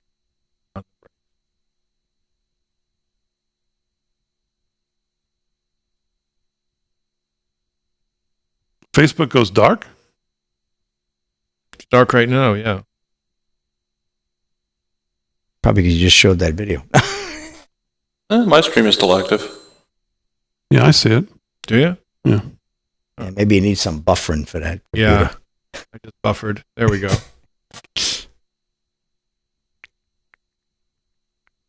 What's going on in the YouTube, Big B? Come on. What's going on, my friend? YouTube. Come on, YouTube. The FuTube, I call it. Come on, we got to get those numbers up. Let's go. Come on.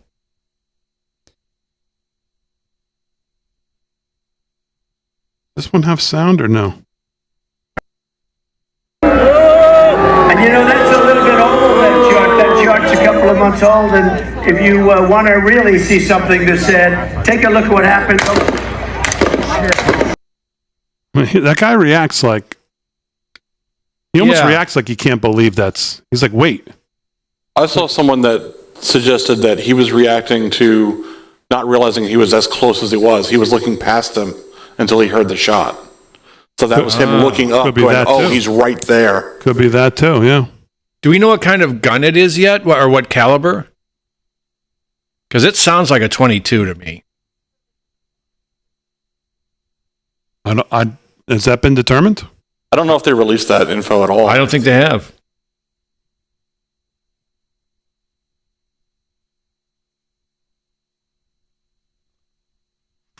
Oh, they're taking bets. It's what color boots you're wearing, Rick. Oh, yeah, they always do.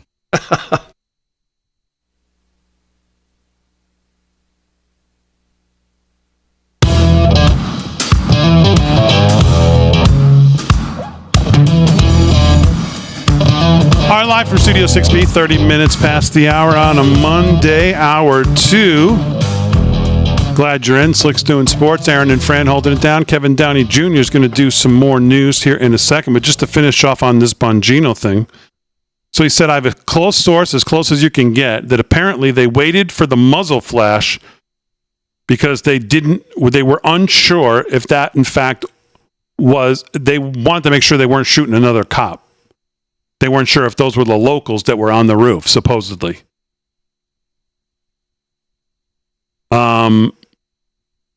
He said, how do you live with that? They waited for the muzzle flash because they were unsure if that was one of ours or a friendly, which could have been resolved by the Secret Service site advance agent if they had just would have posted someone on the damn roof instead of whining about the freaking heat.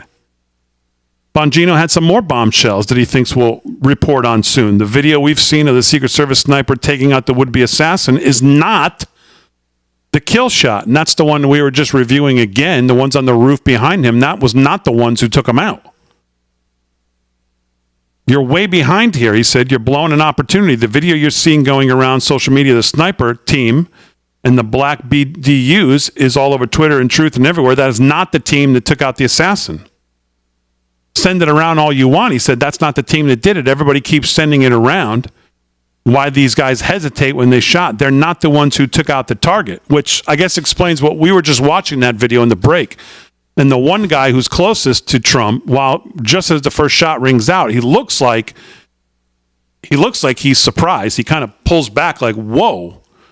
Now, Fran said he heard that may be because he was scoping a different area and didn't realize how close he was, and he kind of looked up and then refocused through. But yes, those guys on the roof are not the guys who took this guy out. The other Secret Service counter sniper team that you don't see on video took the shot from about 3 times as far. Really?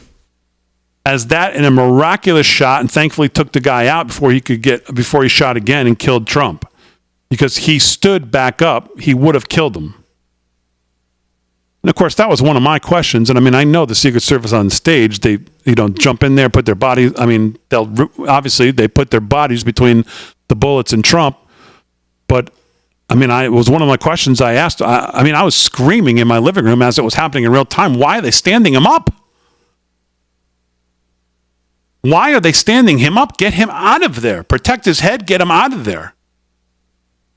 Bongino revealed that there was confusion if there were additional attackers as they were evacuating Donald Trump from the stage to the motorcade. Well, if that's true, it's all the more reason why. What in the hell did they stood him up, let him get his shoes, let him say fight, fight, fight, let him put his arm up, he's 6'4", and they've got people guarding him who are 5'7". There was confusion because one of the first shots that rang out from the assassin's firearm penetrated a hydraulic line of piece of farm equipment. I saw that in the video.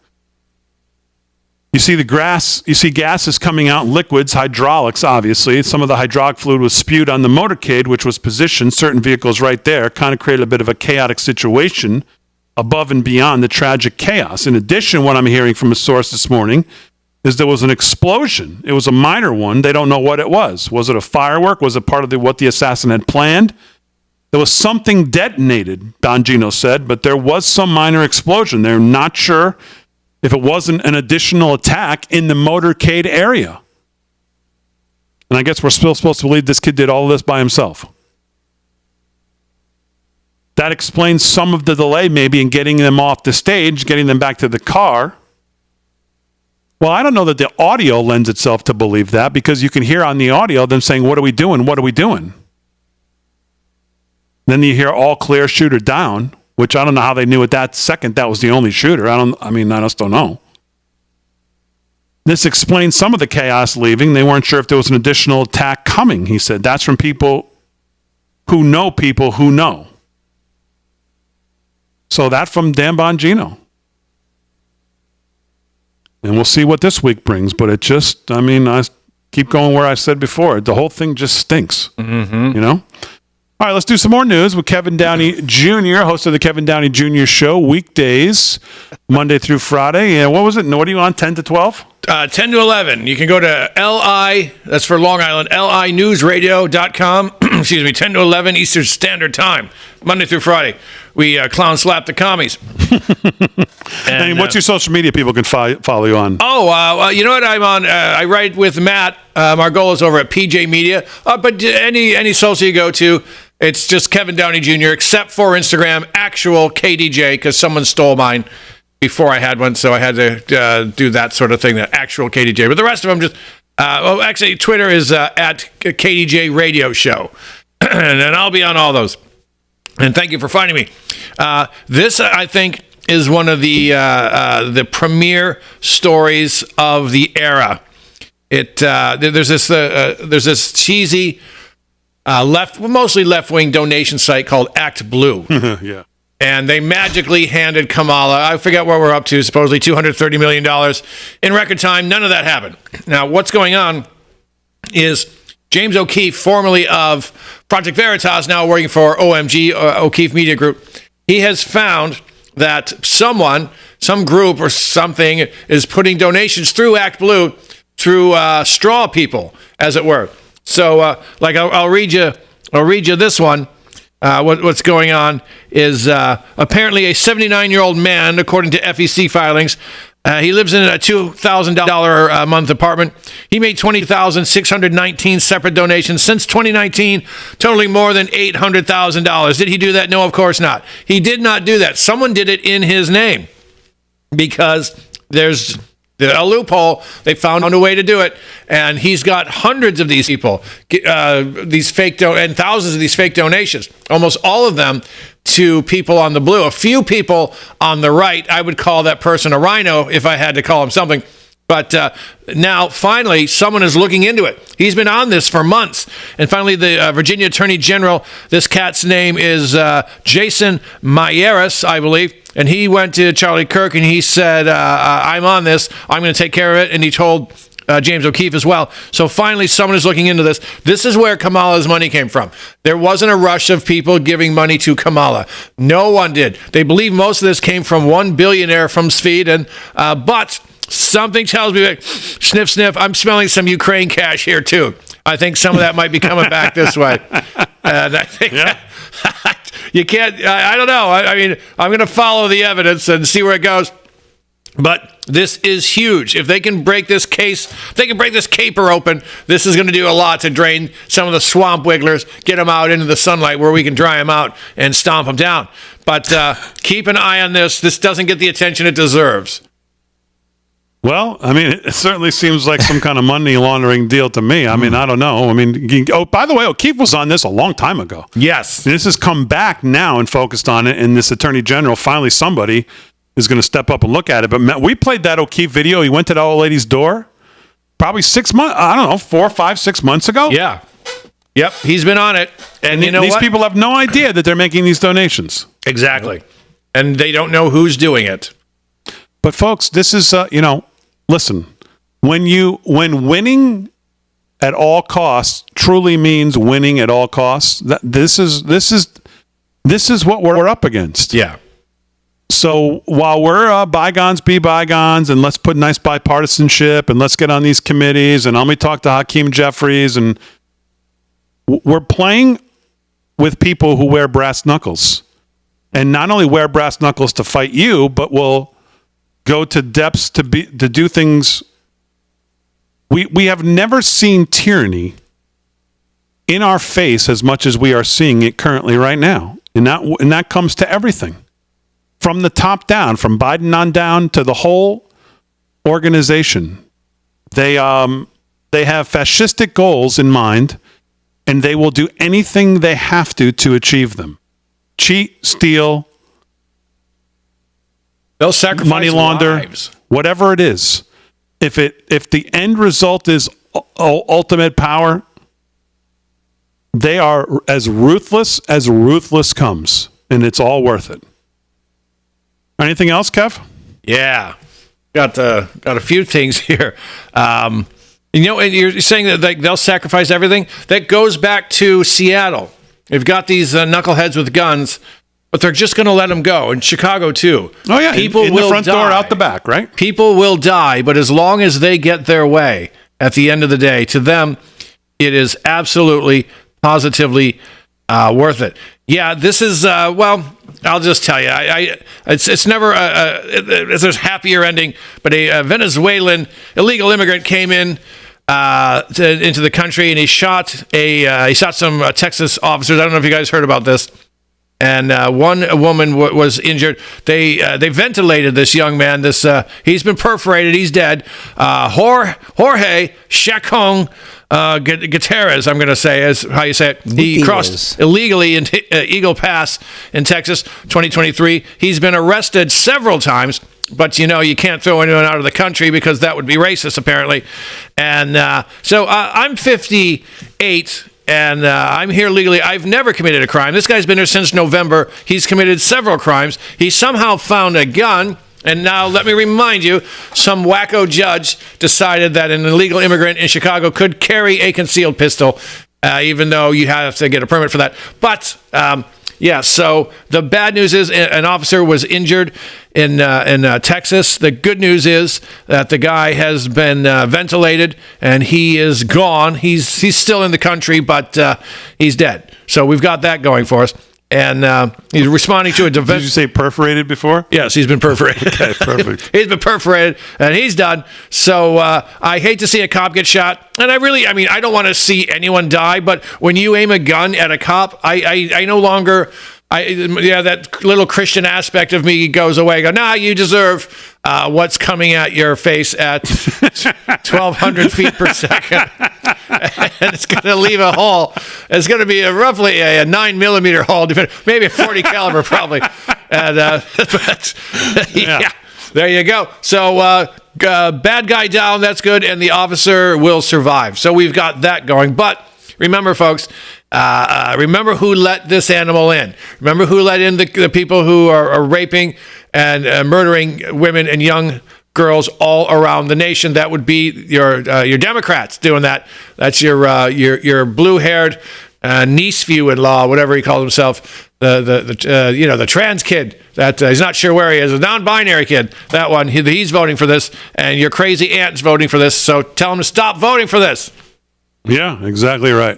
All right, Kevin Downey Jr., make sure you follow him on social media. And, of course, you can listen to him online. What is it? LI News? LINewsradio.com. LINewsradio.com. You can check him out. Listen to him online every day, 10 to 11 Eastern time right here.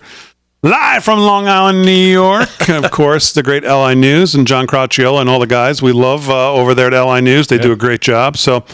all right, Slick will do some more sports. We'll have a couple more stories on Kamala here if I can get to them. We'll do it when we get back. Wrap it up on a Monday. Man, it's been a quick show. Monday night. Real America's Voice.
He looked terrible. But he had a lot of scars on his face. He had a great career, though. I mean, he fought Marvin Hagler a couple times. He was the undisputed middleweight champion back in the 80s. He had some big fights. You know, UFC on Saturday night was the first UFC I haven't watched in I don't know how long. I had no interest in this card. Really? I can't tell you the last time they were pushing that card, too. I love it so much. I don't never miss it. I had no interest in I can't even tell you who fought. I don't even remember. I saw them pushing the... Sounds like it was a total dud, too, listening to a little bit of Dana White's post-conference. He was not happy. So we forgot about the third raid. We got to do it here. How could you forget You know, I about think that? I'm getting to be more like Biden every day. I think I need to stop doing events after 9 o'clock, too. I can't, man, I'm just yawn every night. What time you go to bed? You know, that's the problem. Do you sleep well? No, he don't sleep. He I probably think I goes do. to bed at 3 and wakes up at 7. Yeah, I don't sleep. I'm about right. What do you get, 4 hours a night? No. No, I usually get like 6 during the school year when the kids are up early. But this year will be better because my son drives now. So 6 I or want to get up 7 and at drive. our age isn't bad. Well, you're younger than me, but... I need like 8 or 9. Yeah, well, 8 or 9 is nice. But it's hard to get when you go to bed at like 2. That's the problem. Then you go to bed at 2 and you got to I get can't up go to bed when I get home. How are you going to get up at 10, 11 Get o'clock? home, sit in front of the computer, watch some, look at the news. Yeah. Watch some videos on golf. Listen to a little Delbert. Oh, come on, man. I can't go to bed, throw my cowboy hat on. Replay Rick Delgado's What Even Is That from... Grab my 25 years guitar, play a little Delbert. Yeah. Can't go to sleep after that. So then by the time I get to bed, it's like 1, 2 o'clock. Yeah. Then, of course, the dog is just... Might as well sleep on top of me. Old Tucker, huh? How's he doing? It's got to be nuzzled up next to you. Yeah. How's Tucker? He's doing good? Yeah, he's great. A good man. So it's just... How old is he now? 3? 5. Wow. Yeah. What kind is he? He's a Woodle. Wheaton Terrier Poodle mix. Oh, wow. Yeah. Woodle.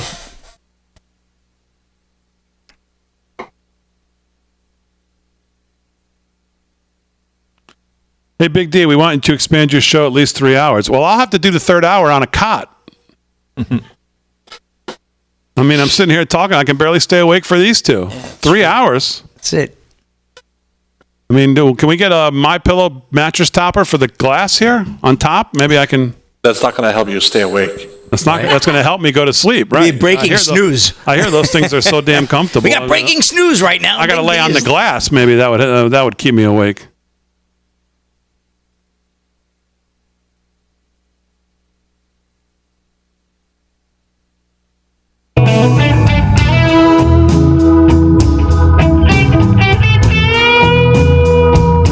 All right, let me talk to you about the Wellness Company. Everybody knows quiet, Aaron. Everybody knows the next medical crisis. Don't give away my secrets. It's just around the corner. Whether it comes in the form of a pandemic or something much more mundane like a tick bite, you and your family need to be prepared. And that's where the Wellness Company comes in. You know the Wellness Company. We've had the great doctors, Dr. Peter McCullough, on all the time. Man, I love Dr. McCullough. I was following him early on in the pandemic when he was one of the only people out there making sense and come up with home remedies and talking about these other things. I mean, he has been, man, so good throughout this whole thing. I don't think him and some of the others that we highlighted on this show early on. I love Dr. McCullough. The Wellness Company and their doctors are medical professionals that you can trust. Exactly. And their new medical emergency kits are the gold standard when it comes to keeping you safe and healthy. Be ready for anything. This medical emergency kit contains an assortment of life-saving medications, including ivermectin and Z-Pak. The medical emergency kit provides a guidebook to aid in the safe use of all these life-saving medications. Whether it's anthrax to tick bites to COVID or even to a bioweapon like the plague, the Wellness Company's medical emergency kit is exactly what you need to have on hand and be prepared. You can rest assured knowing that you have emergency antibiotics, antivirals, antiparasitics on hand to help keep you and your family safe from whatever the globalists throw at us next. Go right now, www.twc.health/voice. Right there on your screen, www.twc.health/voice. And you can order today. Use promo code VOICE. Save an additional 10%. Promo code VOICE to save an additional 10%. I will do some more sports here in a second. But just quickly, I just want to talk a couple things here. I want to just while I'm thinking about it. Has anybody heard a statement on the attack from Hezbollah that killed little innocent, beautiful children playing soccer in the park in Israel from the current president of the United States, the current vice president of the United States? Or did anybody hear today from the governor of Pennsylvania, whose last name is Shapiro, who today stood on the stage with Kamala Harris's sign in front of him and stumped for her? I've heard nothing from him either, as far as I am aware. And if I'm wrong, then I'm glad I'm wrong. But they're talking about putting this guy in the ticket with her. If you're a governor, and a Jewish governor at that, how do you get in bed with somebody who outwardly despises everything about where you come from and outwardly supports the enemy? Pro-enemy. And I've heard nothing from any of them. Not Chuck Schumer either. And again, if any of them have, I just haven't heard it, and I'll be happy to be wrong. And someone can correct me if they had heard or seen a statement. I've seen nothing as of before we started this show from any of them. Donald Trump, of course, led from ahead, as he always does on Israel, and talked about it about 5 minutes after it happened, condemned it, as he took the stage in Nashville, Tennessee, to speak to the Bitcoin conference. And that's the first thing he came out and talked about, was condemning this attack on Israel. And speaking of the Bitcoin conference, I see today that the Treasury, now we've just passed $35 trillion in debt. And Janet Yellen in the Treasury projects they're going to borrow $740 billion this quarter. And in the next quarter, they're going to borrow $565 billion to get us to December in quarter 4. So we're going another $1.3 trillion in deficit spending debt that we are taking on before so you can look for a number around $36.5 trillion in debt by the January 1st of 2025. Wow. That's incredible. That's incredible. And Trump's speech to the Bitcoin conference was excellent. Was? Yeah. Excellent. Not outwardly saying that they're going to buy, but definitely planning some kind of strategic hold reserve of it as an asset to help with the debt. And Cynthia Lummis also had some things to say that were very good as well. But Trump was excellent. So, all right, 8 minutes till the hour. Let's do a little more sports before we wrap it up on a Monday. Slick, what's going on? Okay, one more sweep of the scoreboard. Sports brought to you by Mike Lindell and MyPillow, of course. Yes, one more sweep of the scoreboard here. Blue Jays right now over the Orioles 5-3, end of 4. Mets 15-1 over the Twins, end of 7. It's not even over yet, the suffering. Red Sox 14-7 over the Mariners, bottom of the 8th. Bottom 7, Rangers over the Cardinals 6-2. Brewers over the Braves 4-2, mid 7. Bottom 6, White Sox edging the Royals 3-2. Astros nipping the Pirates 2-1, end of 6. Top of the first, Nationals with a big first inning 5-0, and it's still going against the Diamondbacks. Orioles over the Blue Jays 11-5. Guardians down the Tigers tonight 8-4. Yankees bomb the Phillies 14-4, and the Reds crush the Cubs 7-1. And I'll get to one quick story. Big D, I want to talk about Aaron Rodgers. You know, when the Jets first came out, I think they were called the New York Titans, if I'm not mistaken. So that Titan sounds like Titanic, and the only difference between the Jets and the Titanic this season, Big D, is that the Titanic had a band. Anyway, here we go. You got Aaron Rodgers here, Big D. He was unhappy today. Aaron Rodgers fired up as Jets endorse sloppy practice. This is Rich Cimini of ESPN. I'm surprised my microphone's still working. I'm shocked you're still on the screen. Florham Park, New Jersey. There you go. That's where the Jets are taking up camp. The New York Jets saw and heard the fiery side of Aaron Rodgers on Monday. Didn't he have a meltdown last year, too, in camp? I thought he did. As the star quarterback was visibly upset through a sloppy practice, Rodgers threw an interception on the second play. A well-thrown ball off the hands of wide receiver Alan Lazard, and it got worse from there. There were a handful of sacks and about a half dozen off-target shotgun snaps from Joe Tippmann that forced Rodgers to jump for the ball. On another play, Rodgers was livid after falling to the ground when a lineman, either Tippmann or left guard John Simpson, stepped on his foot. The four-time MVP was hotter than sticky New Jersey weather. I would say demonstrative is a good word for him, said Lazard, Rodgers' former Green Bay Packers teammate. You're talking about one of the best, if not the best quarterback of all time, and his standard and level play is something a lot of guys haven't seen yet, nor are the Jets familiar with. I didn't say that. Invent this organization, they haven't really been with him on game day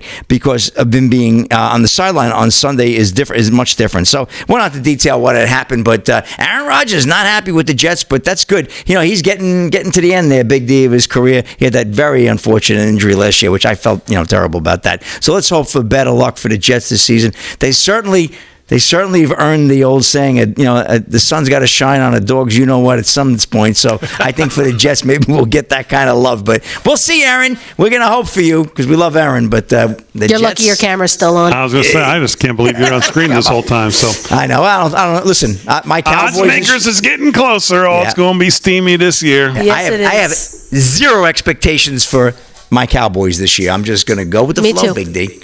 Yeah, thank you. Okay, very good. All right. That'll be better than the Jets. That's a wrap in sports, Big D. All right, stud. You got it. Thanks. Stud. 30 seconds left here. KD, anything else you didn't hit? Do you want to quickly go over? Yeah, well, the Religion of Peace had another little thing going on at the Olympics. Group of these Hamanazis where they're wearing their Hamas flags and they're shouting Heil Hitler as they're showing the Israeli team. Yeah. And did you see that? I saw it. Oh, it's sickening. I passed on that story, but yeah, I saw that. It's sickening. But let's go after those Christians and let's go after that Last Supper. All right, as always, we salute our military, active and active police, firefighters, first responders, EMTs, everybody on the show. Slick, thanks. Kevin Downey Jr., the great Kevin Downey Jr., always great having you here. Aaron Friend, great job as always. Most of all, thank you, live from Studio 6B audience. We got rallies the next couple nights, but we'll be here live from Studio 6B. We'll see you tomorrow night.